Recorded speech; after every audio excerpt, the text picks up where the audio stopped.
Advanced Algebra, Chapter 2, Lesson 4, and in this video and the next one, we'll split this up in two. We want to look at interpreting real-world data and some problem-solving tips.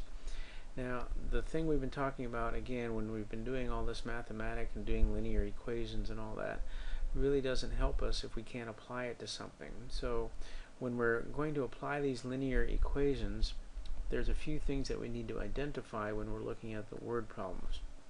And one of the major things you're going to have to do is to determine what's going to be your independent variable, or your x quantity, and what's going to be your dependent variable, or your y quantities. This is probably the most important thing and the most difficult thing for students to do. So we're going to hopefully give you some tips, help you look at some keywords to help you identify what should be the x and what should be the y.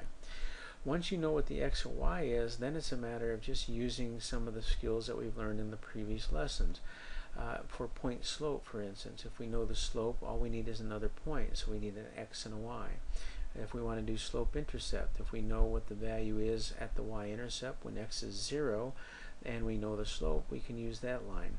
If we know it's a direct variation, we know how to figure out the k, we do y over x. So all of those things we've learned in those lessons is going to now be applied to real problems. So you want to think about that as you're doing these problems. Slope is usually given to us, or we need to find 2 points in the equation or in the word problem that allows us to determine slope. Remember, slope can be given to us. Slope in a direct variation is all we need is one ordered pair that gives us y over x. Slope in another problem might be we have calculated slope using 2 points, y2 minus y1 over x2 minus x1. So we want to look for these things in the word problems. Because again, word problems are simply applicational to what we've already done. So we're not going to be doing anything new. We're just trying to identify what's going to be what given words. And then once we have this, we want to create the equation using the skills we've learned before. We've done a lot of problems where we've been given 2 points to determine the line, and so we started with point slope and then changed it to y-intercept. Or we've been given the slope and an intercept, and so we wrote the equation that way.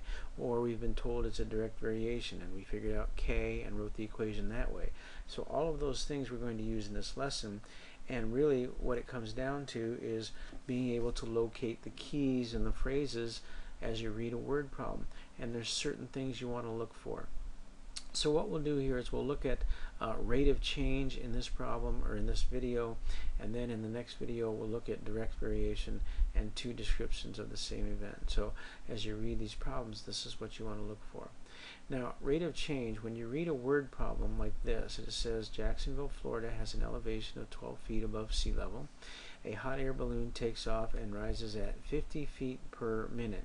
Now, as soon as you see a rate like this, a rate of change, 50 feet per minute, this is giving you your x and y. And remember, that was the first thing we wanted to determine. What's our independent and what's our dependent? And you remember that slope is rise over run. So whenever you see a rate and then this fraction here, feet per minute, well, the y value is in the numerator because that's your rise. So feet is going to be our y quantity, and minutes or time is going to be our x quantity because it's in the denominator. The rate gives us the independent and dependent variables, and the number they give me is the slope. So just by reading this, I already know the slope and I know what's going to be my x or y. So I need to identify and then define what my variables are going to be.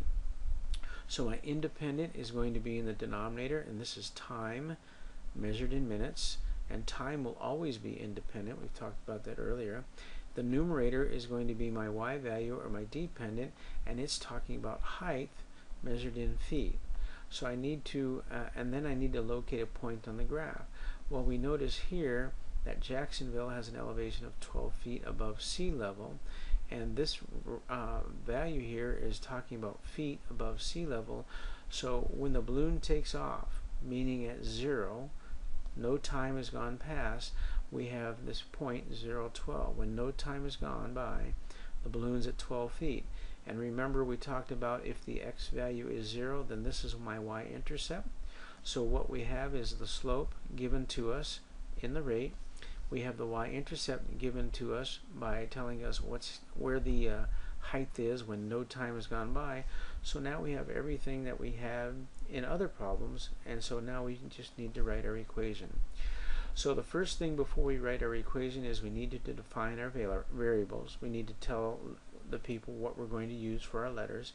So we're going to use time, our x value, but we're going to use t for that, and that's measured in minutes. And we're going to use height, we're going to use h for that, and that's going to be measured in feet. We know the equation y equals mx plus b. If we know the slope, which we know, and we know the intercept, which we know, we simply plug in those values. Now in our example, we're not using y, our independent variable, we decided to use h. And our independent variable, we're not going to use x, we decided to use t. Now you could have left it as y and x as long as you said time is going to be x and height is going to be y, but you have to define what's going to be what. So now we simply plug in the values that we have. Our slope is 50, that's given to us by the rate, and when no time has gone by, when x is 0, the height is 12, so that's our y-intercept. So now we have our equation. Now to graph that equation, we have this line here, we put our axes on there, we have scales, and then we have 0, 12. Now why does the line stop here and not go down into here? Why does the line not extend beyond here?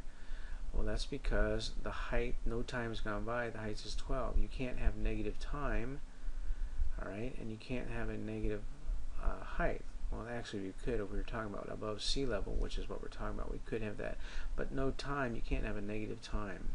So our graph needs to match or take into account the real world situation that we're talking about. So our graphs need to stop when in real life things would stop, but they would continue when in real life things would continue. So that's how you look at that. And again, you want to look for, whenever you're given a rate in any word problem, that's giving you the slope, it's giving you the y in the numerator, and it's giving you the x in the denominator.